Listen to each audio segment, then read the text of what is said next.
एक बार फिर बोल के खुसूसी बजट के नए टैक्सेस लगा दिए गए, तो ये जो पिछले साल की लीकेजेस थी वो कैसे ख़त्म की जाएंगी और इस साल के टारगेट को कैसे हासिल किया जाएगा, इस पर इस घंटे में हम बात करेंगे। अली ए रहीम साहब टैक्स एक्सपर्ट हैं, हमारे साथ स्टूडियोज़ में मौजूद हैं। बहुत शुक्रिया सर, प्रोग्राम के लिए आपने वक्त निकाला। इसके अलावा नादिया मिर्ज़ा साहबा हमारी सीनियर एंकर पर्सन है, असद निज़ामी साहब, अफसा कोमल साहबा, आदिल अब्बासी साहब, तमाम सीनियर एंकर पर्सन हमारे साथ मौजूद हैं। तो गुफ्तगू शुरू करते हैं। मारूफ, सबसे पहले मैं अली रहीम से बात करना चाहूँगी। अली रहीम साहब, वंस अगेन वेलकम। बताइएगा आप क्या समझ रहे हैं जो टैक्सेस की मद में इतनी बौछार कर दी गई है। एक तरफ कहा जा रहा है कि जो इन्फ्लेशन रेट है वो इतना कम हो चुका है, 29% से उसको 4% पर लेकर आ गए हैं, लेकिन व्हाट डू यू थिंक कि जो अभी 2000 अरब रुपए के जो नए इजाफी टैक्सेस लगा दिए गए हैं उसके बाद जो इन्फ्लेशन का रेट है वो कहाँ जाएगा? आपको नहीं लगता कि ये पिछली जो इन्फ्लेशन रेट है उससे कहीं ज़्यादा हो जाएगा? देखिए, पहली बात तो ये है कि मैं थोड़ा सा क्लियर कर दूं आपको ये बात कि ये बजट के अंदर माँ सिवाय एक जो ऑनलाइन बैंकिंग वगैरह के ऊपर जो इन्होंने वो किया है, उसके अलावा कोई नया चीज़ इन्होंने उसको लिंकअप नहीं किया है। इनका ये कहना है कि जो पुराने जो इनडायरेक्ट टैक्सेस लगा रहे थे डायरेक्ट टैक्सेस के अंदर, उसी को थोड़ा सा रद्द-बदल करके इन्होंने उसको बढ़ा दिया है।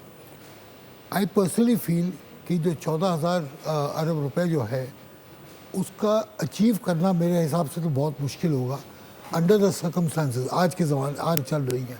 अलबत्ता ये है कि जो गवर्नमेंट जो NFC अवार्ड दे रही है गवर्नमेंट प्रोविंशियल गवर्नमेंट्स को, अगर उसमें थोड़ी सी कटौती करते, चूँकि इस दफ़ा एग्रीकल्चर टैक्स भी आ गया है। एग्रीकल्चर टैक्स आने की वजह से हुआ यह है कि सूबे की आमदनी बढ़ जाएगी, तो सूबा से अगर कंट्रीब्यूशन उतना उनको कम देना पड़ेगा तो शायद ये अचीव कर सकेंगे। Otherwise I don't think it will be possible for them to achieve their expenses the way they have marked it over here. तो अली रहीम साहब, ये चले एग्रीकल्चर टैक्स तो आ गया, लेकिन रिटेल और होलसेल सेक्टर को भी टैक्स नेट में लाना था। इससे पहले भी कोशिश की गई, वो कोशिश नाकाम साबित हुई एक ताजिर दोस्त स्कीम की सूरत में। अब इस बार क्या प्लान है? कोई खास उस पर जवाब नहीं दिया जा रहा, कोई ऐसी रिफॉर्म सामने नहीं आई हैं? वो कौन सा मैकेनिज्म होगा कि इस बड़े सेक्टर को टैक्स नेट में लेकर आया जाए?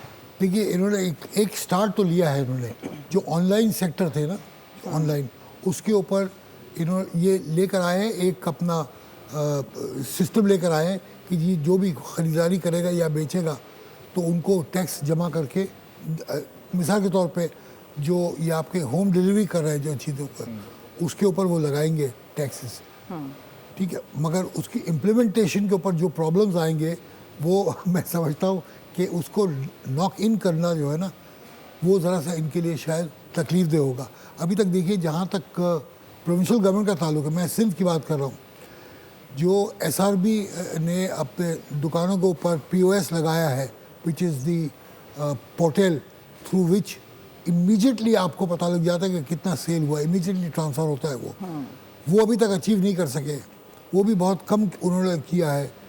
तो पूरा रिटेल मार्केट को इसके अंदर लॉक इन करना मेरे हिसाब से एक आध साल का काम नहीं है, ये 2-5 साल का एक प्रोग्राम आते हैं। पहले बड़े जैसे बड़े दुकान हैं, जो बड़े डिपार्टमेंटल स्टोर्स हैं, पहले उनके वहाँ इम्प्लीमेंट कर रहे हैं। उसके बाद फिर और लोअर लेवल पे आए, फिर इलाका वाइज मूव करें, from defence to Clifton to PCHS to जो बड़े बड़े शॉपिंग सेंटर्स हैं। देखिए, जहाँ तक ये इस वक्त फाइलर और नॉन फाइलर का जो चक्कर चल रहा था, कोई कॉन्क्रीट प्लान के साथ क्यों FBR सामने नहीं आ रहा? कल से हम देख रहे हैं कि एक पोस्ट बजट प्रेस कॉन्फ्रेंस में वो चेयरमैन FBR साहब आ गए, लेकिन ना उन्होंने अभी तक वो टेक्निकल ब्रीफिंग दी है, ना ये इस तरह के रिफॉर्म से मुताल्लिक कुछ बताया जा रहा है। जो लीकेजेस हैं उसको कैसे पूरा किया जाएगा, ये इसकी क्या वजह आपकी समझ आ रही है? देखिए, एक बात आपको समझना होगा कि पाकिस्तान में जो हमारी ब्लैक इकोनॉमी है, जिसको हम ब्लैक इकोनॉमी कहते हैं, that according to me is still crossing 65%, and 35% इतना रिगजिग करने के बावजूद 35% is the only the documented economy, बाकी सब ब्लैक इकोनॉमी। अगर आपको याद हो, जब ये ब्लैक इकोनॉमी जब ये 70-75% था और दुनिया भर में रिसेशन आया था, रिसेशन को जो पाकिस्तान ने उसको अवॉइड इसलिए किया because they had a black economy to support it. तो ब्लैक इकोनॉमी ने सपोर्ट किया, उसकी भी कुछ फ़ायदे होते हैं ब्लैक इकोनॉमी के, मगर इतना बड़ा डिफरेंस जो है ना, 2/3 और 1/3 का डिफरेंस जो है ना, मैं अभी भी समझता हूँ कि बहुत वो है। अच्छा, बड़ी सारी चीज़ों पे कहा जा रहा है कि टैक्स छूट भी दी गई है। जिस तरह से हमने देखा, अगर हम ये इस तबके की बात कर लें जो सैलरीड क्लास है, उसके हवाले से बड़ी आवाज़ें उठाई गई थी, लेकिन जब आपने कार्बन लेवी आयद कर दिया है तो आप नहीं समझते कि उसके बाद तो फिर हर चीज़ की कीमतें ऑटोमेटिकली बढ़ेंगी जब पेट्रोलियम के ऊपर आप कार्बन लेवी लगा रहे हैं? तो देखिए, प्रॉब्लम ये है कि ये शुरू से कह रहे थे कि हमें ये कार्बन लेवी हमें लगाना ही पड़ेगा, because we have to now go in for actually यहाँ इस मुल्क में अगर आप देखिए ना, तो जो ग्रीन एरिया है वो कितना है। कराची का उस दिन को एक मैं रिपोर्ट देख रहा था, उसके अंदर माँ सिवाय जो कुछ कब्रिस्तान है जिसके अंदर आपको ग्रीनरी नज़र आती है, उसके अलावा आपको no work has been done by the government for greenery. और ग्रीनरी के ऊपर मेरे ख्याल से ये आज से नहीं, पिछले 10 साल से लोग चिल्ला रहे हैं कि भाई इसके ऊपर कुछ काम करो, इसके ऊपर काम करो। जब काम करने जाते हैं तो फिर पता लगता है ये रोड यहाँ से बन रहा है, पूरा ग्रीनरी को उड़ा देते हैं। तो दिस कार्बन टैक्स ऑफ 2.5% और नेक्स्ट ईयर शायद उसको बढ़ा भी रहे हैं। अच्छा, we are going to increase it to I think 3.5%। ठीक है अली साहब, आपकी तरफ वापस भी आते हैं। अब जरा चूंकि वफाकी बजट आया तो वफाकी दारुल हुकूमत का रुख करते हैं कि वहाँ पर इस पर क्या रिएक्शन सामने आ रहा है।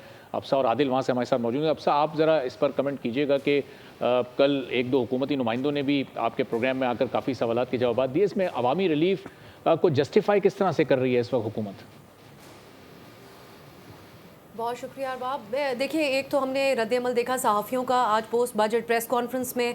बहुत रेयरली ऐसा होता है क्योंकि जो हमारे इकोनॉमी या फिर ये कॉमर्स को देखने वाले सहाफ़ी हैं, उनकी एक अपनी अंडरस्टैंडिंग होती है, उसकी बेसिस के ऊपर वो सवालात करते हैं, उनको तफसीली जवाबात भी मिलते हैं। लेकिन आज बहुत ज़्यादा उनकी तरफ से एहतजाज किया गया इस बुनियाद पर कि कल जब बजट पेश किया गया तो उसके बाद वजाहत के लिए FBR की तरफ से हर साल जो ब्रीफिंग दी जाती है वो नहीं दी गई थी। और उसके बाद एक और चीज़ जो देखने में सामने आई वो गम गुस्सा उन सहाफ़ियों का उस दौरान कि जब उन्होंने जानने की कोशिश की, जब वो अपनी स्टोरीज़ फाइल कर रहे थे कि आवाम को, क्योंकि सहाफ़ी का काम होता है क्लैरिटी देना हुकूमती फ़ैसला साजी के हवाले से, सो जब रब्ता करने की कोशिश करे तो उनको वजारत फ़ाइनेंस की तरफ से भी और FBR की तरफ से जवाब भी नहीं मिला। तो ये आज हमने बड़ी एक गैर मामूली बात देखी इस प्रेस कॉन्फ्रेंस, जो अहम तरीन प्रेस कॉन्फ्रेंस थी। लेकिन बहुत से सवालात के जवाब वज़ीर ख़जाना ने दिए, FBR चेयरमैन ने दिए। कुछ ऐसी चीज़ें हैं जिन्होंने उनके जो रिस्पॉन्सेज हैं उन्होंने मज़ीद सवालात को भी जन्म दे दिया है। जैसा कि एक बहुत से सहाफ़ियों ने उनसे सवाल किया, जो सिम्बॉलिकली भी इसकी बहुत इंपॉर्टेंस थी, हुकूमत के हवाले से सब देख रहे थे कि इसका क्या रिस्पांस वज़ीर ख़जाना की तरफ से होगा, कि जो पार्लियामेंटेरियंस की, चेयरमैन सेनेट की, इनकी जो तनख्वाहों में होशरुबा इजाफा हुआ है, उन्होंने उसकी वजाहत ये ज़रूर दी कि 2016 से ये तनख्वाहें नहीं बढ़ी थी। और फिर महंगाई की शरह को देखते हुए अब वो जहाँ एक कंपैरिजन ड्रॉ कर रहे हैं कि महंगाई की शरह का बहुत असर हो रहा है इन पार्लियामेंटेरियंस जो ज़्यादातर मुखय्यर तरीन हजरात हैं पाकिस्तान के, या खा वो चेयरमैन सेनेट हों, स्पेसिफिकली किसी एक शख्स की बात नहीं करी, लेकिन ज़्यादातर सियासतदान पाकिस्तान के अंदर अमीर तबका तस्वुर किए जाते हैं, उसके हवाले से तो वो महंगाई की शरह का वो हवाला दे रहे हैं। लेकिन जब उनसे ये सवाल किया गया कि 37,000 रुपीज़ कम अज़ कम उजरत क्यों रखी गई है, सो इस पर उन्होंने कहा कि ये आप इंडस्ट्री के जो नुमाइंदगान हैं उनसे पूछे, उनसे इसके ऊपर हमारी बात हुई थी।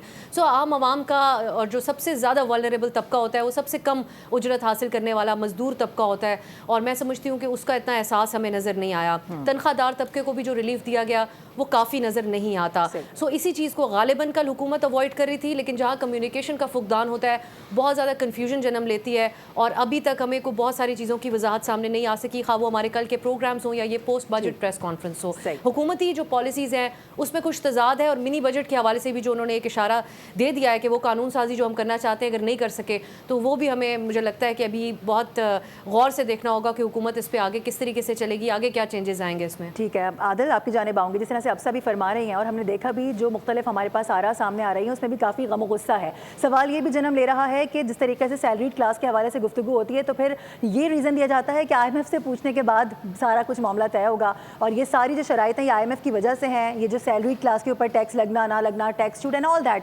लेकिन जब अपनी सैलरीज़ की बात आती है, अपनी काबीना की सैलरीज़ की बात आती है तो 600% का इजाफा ये बहुत बड़ा फिगर है। आप नहीं समझते वहाँ पर भी IMF से पूछने की ज़रूरत पड़नी चाहिए, लेकिन नहीं पड़ती? सवाल तो उठेंगे। नहीं, देखें, बेसिकली तो ये कंसोलिडेशन का बजट है, ये कोई ग्रोथ का बजट तो है नहीं।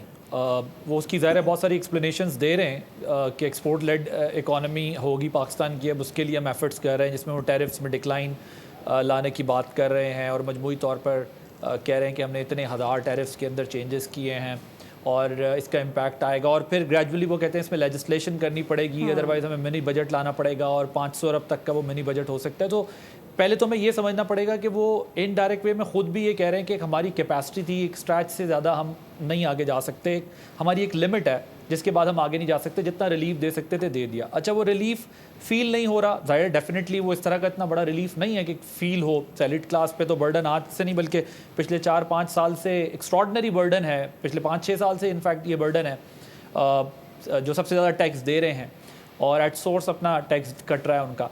लेकिन देखें, जो ये बात है ना कि आप जो IMF की आप मिसाल दे के बात कर रही हैं, ये बात अगर IMF पाकिस्तान के ऊपर इतना प्रेशर ना देता ना, तो जिस जगह पर अभी हमें रिफॉर्म्स दिख रही हैं यहाँ भी ना होती।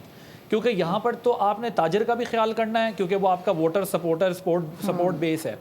आपने यहाँ पर जो है रियल एस्टेट वालों का भी ख्याल करना है, क्योंकि वो आपकी पार्टीज़ को फंड रेजिंग करते हैं। आपने यहाँ पर जो है वो अपने एग्रीकल्चर को भी टच नहीं करना, क्योंकि बहुत सारों की कॉन्स्टिट्यूंसी जो है वो एग्रीकल्चर वालों पर रिलाई कर रही होती है। सो जिसको आप हाथ डालने की कोशिश करते हैं वो आपको रिएक्ट करता है। ये तो थैंक्स टू IMF इन अ वे कि IMF की वजह से कम कुछ सेक्टर्स को अभी वो टच कर रहे हैं और IMF का बड़ा प्रेशर है। यस, IMF ने तो आपकी गवर्नमेंट के एक्सपेंडिचर्स भी आपको कम करने का कहा था, लेकिन आपने अपने एक्सपेंडिचर्स कम नहीं किए, बल्कि जी हाँ, बल्कि आपने वो बढ़ा लिए। अब सवाल ये है कि आप जिस स्पीड से इन्फ्लेशन जा रही है उसी स्पीड से आप अपने भी एक्सपेंडिचर्स जो है वो मैनेज करते और अपनी भी गवर्नमेंट के अखराजात को कम करते। ये चीज़ें सिंबॉलिक होती हैं, ज़ाहिर है इसका कोई बहुत बड़ा इम्पैक्ट नहीं होता। इट्स ट्रू, ये बोलने में बड़ा मज़ा आता है, अच्छा लगता है, बड़ा कैचीज़ा होता है, आप क्रिटिसाइज़ कर देते हैं किसी को, लेकिन इतना बड़ा अमाउंट नहीं होता ये। लेकिन ये सिंबॉलिक होता है। अगर एक मुल्क का गरीब आवाम पिस रही है, एक मज़दूर पिस रहा है और उसको इन्फ्लेशन हिट कर रही है, तो उस कॉन्टेक्स्ट में जब आप देखते हैं तो आपको पता चलता है कि यार ये परसेंटेज वाइज आप इतना आगे चले जाते। तो इन माय व्यू कि ये ठीक है, ये शायद उनकी जस्टिफिकेशन के 16 से नहीं बढ़े, ग्रेजुअली बढ़ रहे होते तो ये इम्पैक्ट आपको नज़र ना आता। लेकिन आपको ये देखना पड़ेगा कि मुल्क के मखसूस हालात हैं और उसके अकॉर्डिंगली आपको डिसीजन करने पड़ेंगे। तो IMF ने और भी बहुत सारी बातें इनको की हुई हैं। अब जैसे एग्रीकल्चर की मिसाल ले लें, अब एग्रीकल्चर पे वो कह रहे हैं हमने टैक्स इस दफ़ा इसलिए नहीं लगाया, हमने IMF को भी मनाने की कोशिश की है कि एग्रीकल्चर को थोड़ा सा हमने रिलीफ देना है, और ऑलरेडी आपकी फूड सिक्योरिटी अब चैलेंज बन गई है। पाकिस्तान में तो प्रॉब्लम ये है कि आप जिस इशू को टच करते हैं वहाँ पर कहीं पर कौमियत आ जाती है, कहीं पर सियासत आ जाती है, कहीं पर लसानियत आ जाती है, कहीं पर ज़ाती मफादात आ जाते हैं। लेकिन पाकिस्तान के बारे में कोई नहीं सोचता कि पाकिस्तान के चैलेंजेस क्या हैं, मुल्क के चैलेंजेस क्या हैं। हाँ, आफत पड़ती है उस दिन हम 4 दिन के लिए इकट्ठे हो जाते हैं, उसके बाद दोबारा से जो है वो ह्यू एंड क्राई स्टार्ट हो जाता है। तो लॉन्ग टर्म, मैं कल भी बात कर रहा था कि इनकंसिस्टेंसी पाकिस्तान का असल इशू है। कंसिस्टेंसी लाएं अपनी पॉलिसीज़ के अंदर और वाकई लेजिस्लेट करें कि 2-2 साल 3-3 साल बाद आकर कोई दूसरी हुकूमत की उन पॉलिसीज़ को जो पाकिस्तान को बेनिफिट करती हैं वो ना करे। और फिर PSDP पे ज़रा मैं कॉमेंट करना चाहता हूँ। वफाक क्यों जो है वो सूबों के ऊपर अपनी डेवलपमेंट करना चाहता है, या क्यों वफाक उसके लिए अपने आप को स्पेयर कर रहा है? सूबों के पास तो ऑलरेडी डेवलपमेंट का फंड है, NFC के जरिए भी उनको जाता है। सो आपने अगर अपनी प्रायोरिटीज सेट करनी है तो आप एजुकेशन पे फोकस करें, बजाय इसके कि आप डेवलपमेंट के प्रोजेक्ट्स जो है वो देकर सूबों को, या सूबों में जहाँ जहाँ आपकी फुटिंग होती है उनको वो करते हैं। सो ज़ाहिर सीरियस इश्यूज़ हैं जिनको मेरा ख्याल है कि कंसिस्टेंसी के साथ ही डील किया जा सकता है। ये ओवरनाइट तो होते नहीं है, ना हो सकता है। ठीक है, तो असद अब ये आप भी ज़रा इस पर कमेंट कर दीजिएगा कि ये इकोनॉमिक पॉलिसीज़ में कंसिस्टेंसी की बड़ी अहमियत है, लेकिन जो पिछले साल के चैलेंजेस थे, जो मुश्किल एक बजट था, उन चैलेंजेस के मुकाबले में तो इस साल गवर्नमेंट के पास भी काफ़ी फिस्कल स्पेस था। जब वो कहते हैं कि मैक्रो इंडिकेटर इस वक्त अंडर कंट्रोल हैं, तो जो इस वक्त स्टेबिलिटी का वो क्रेडिट लेते हैं, उस हद तक उतना ड्यू रिलीफ क्या आवाम तक मुंतकिल इस बजट की सूरत में आप होता देख रहे हैं? जी शुक्रिया। एक तो देखिए जो आदिल बात कर रहे थे, मैं एग्री करता हूँ उससे कि कंसिस्टेंसी ऑफ पॉलिसी जो है वो बहुत ज़रूरी है तमाम चीज़ों के अंदर। आप देख लें, हमें इन्होंने बजट जो है यहाँ पे हमेशा चलते हैं सिस्टम जो है ईयर टू ईयर।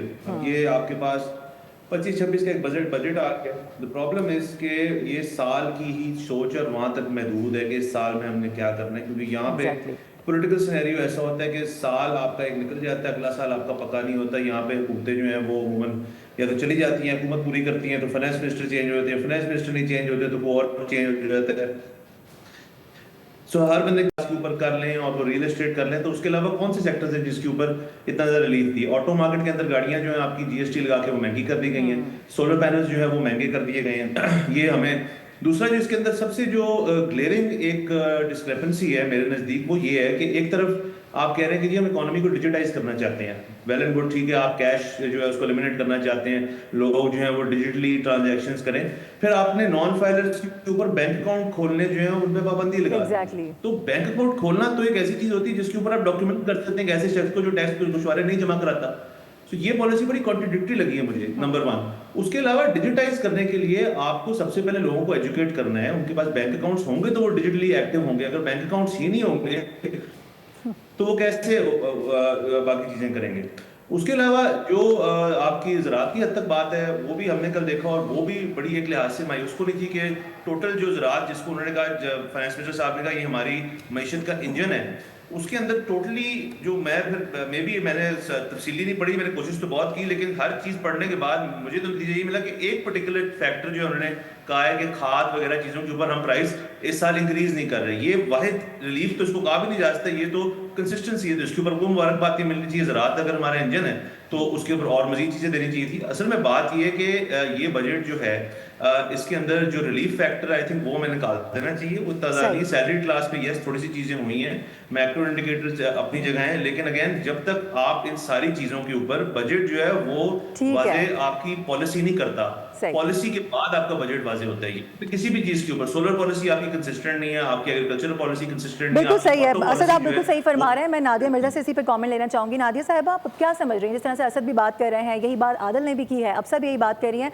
कंसिस्टेंसी नहीं है, पॉलिसीज़ में नहीं है, इसके अलावा जितने भी प्रोग्राम्स आते हैं वक्ती तौर पर आते हैं, एक साल के लिए हम बस उसको प्रोग्राम कंसीडर करते हैं और उससे पहले ही हम उसको चेंज करने की बातें करना शुरू कर देते हैं। अभी तो वो प्रोग्राम सही से शुरू नहीं हो पाता और हम उसमें चेंजेस की बातें करते हैं। तो क्या समझ रही हैं आप कि आगे आने वाले दिनों में ये जो रिलीफ दिया गया है कि इसको रिलीफ कंसीडर किया जा सकता है, हालात कैसे देख रही हैं आगे आने वाले दिनों में मजीद?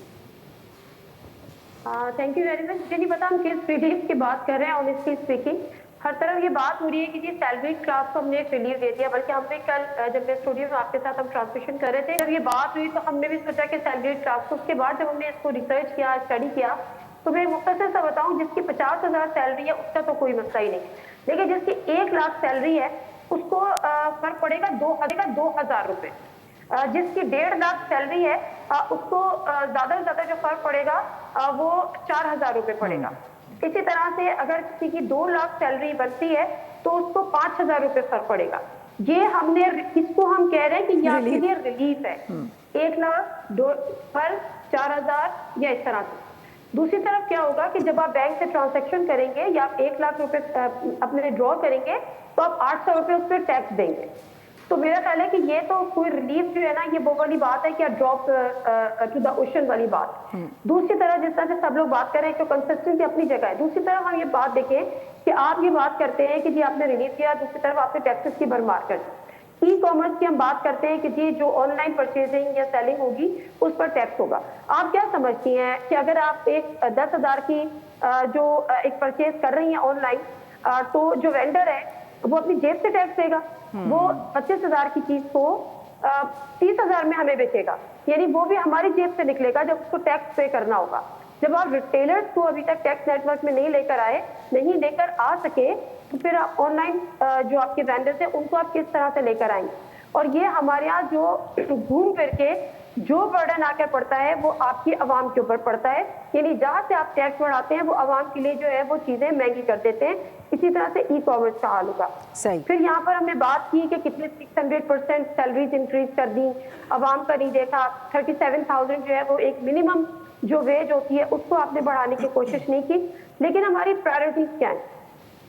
जब हम ये सारी स्टडी कर रहे थे तो हमारी प्रायोरिटीज ये है कि वजीर आजम हाउस की गाड़ियों के लिए हमने 9 करोड़ रुपए एलोकेट कर दिए।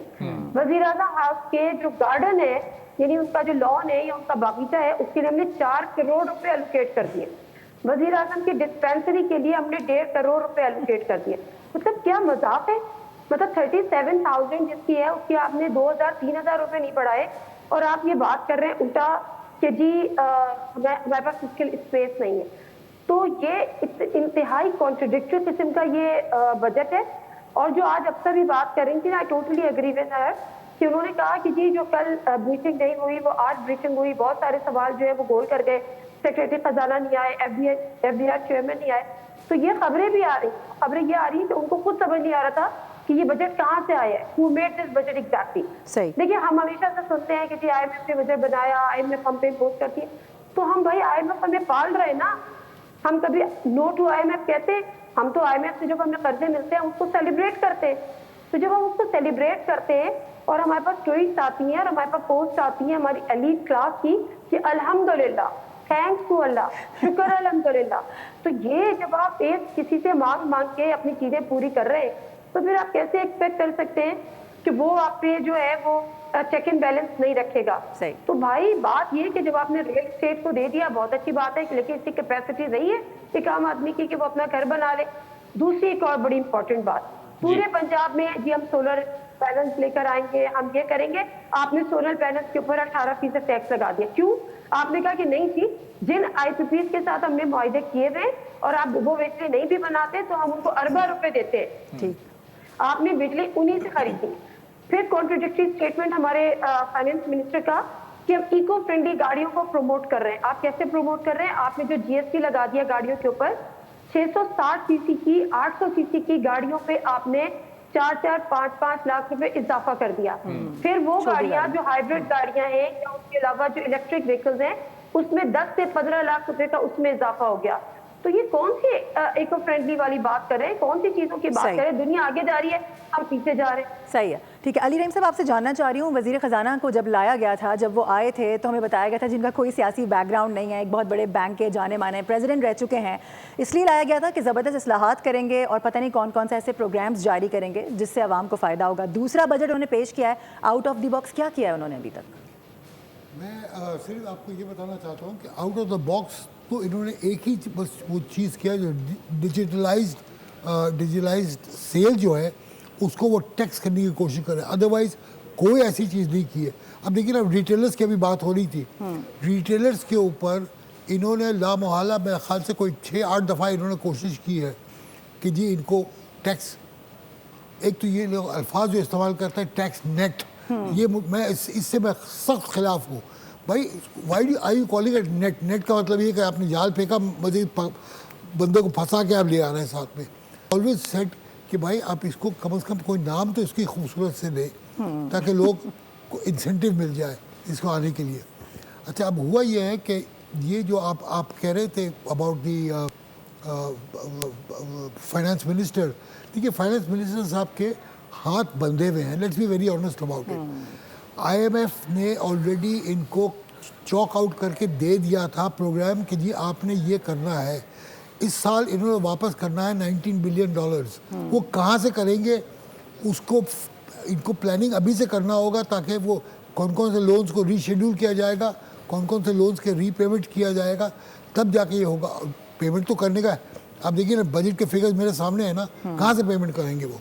वैसे ही डेफिसिट में ये वो कर रहे हैं, तो they will not be able to pay it, so they will have to go in either for new loans to pay off these loans, या फिर रेडिकल मूव्स करना पड़ेगा ताकि इसको ये सपोर्ट कर सके। I don't think it's possible for them to achieve the objective that they have planned in this budget. सही। तो अब जिस तरह अली साहब ये कह रहे हैं कि IMF ने इस वक्त हमारे फाइनेंस मिनिस्टर के हाथ बांधे हुए हैं, उनके पास वो फुल अथॉरिटी नहीं है, डिसीजन मेकर वो नहीं है शायद इस बजट के 100%, तो फिर एक टेक्नोक्रेट की, एक स्पेशल प्रोफेशनल की ज़रूरत फिर हमें क्यों पड़ी? क्या वो भी सिर्फ एक ऑप्टिक की हद तक ही था? ये तो फिर सागदार साहब या कोई भी पॉलिटिकल बैकग्राउंड रखने वाला शख्स भी फिर इस मिनिस्ट्री को हेड कर सकता था। देखिए बात ये है कि आप पाकिस्तान का ओवरऑल आप सीनियर देखिए ना, पैसे लोन ले लेके ये मुल्क चला रहे हैं, ठीक है। अब ये बताइए जो आपको पैसे दे रहा है, दे वांट टू इंश्योर कि हमें आज नहीं कल नहीं परसों ये पैसे वापस मिलेंगे, तब तो वो दे रहा है ना आपको।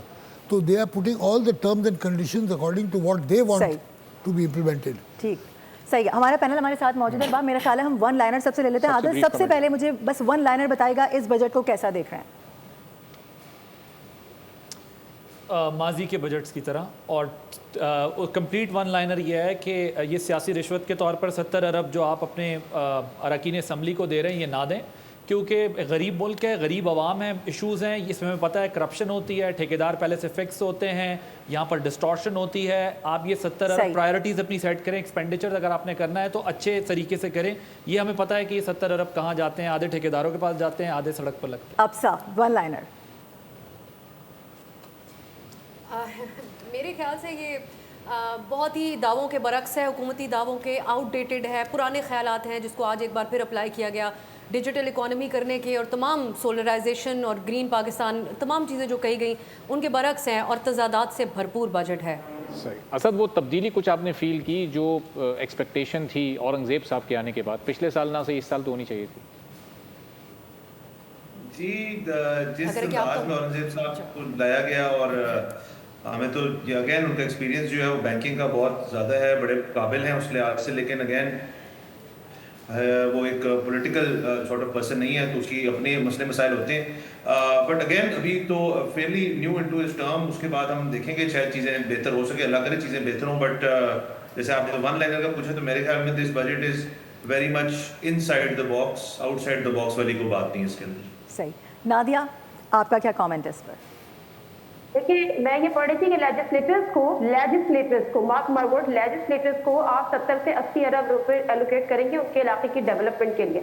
ये ब्राइब है, ब्राइब से ज्यादा कुछ नहीं है। लेजिस्लेटर्स का ये काम ही नहीं है। आप लोकल गवर्नमेंट को, लोकल बॉडीज को आप करें, उनके नुमाइंदों को आप ये बजट दें। डेवलपमेंट लेजिस्लेटर्स का काम नहीं है, तो ये भी ब्राइब से ज्यादा कुछ भी नहीं है। और फिर डेफिनेटली जो आपने उनकी सैलरीज इंक्रीज की हैं 5 लाख उनकी और 13 लाख चेयरमैन की, तो ये सिर्फ एलीट क्लास का बजट है। सही।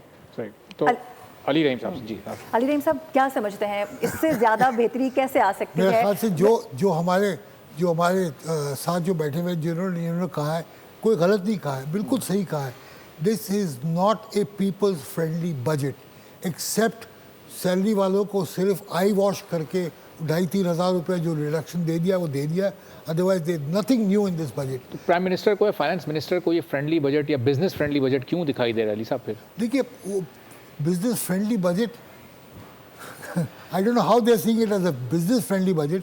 Factually speaking, just in Faisalabad today, just about 800 units have closed down.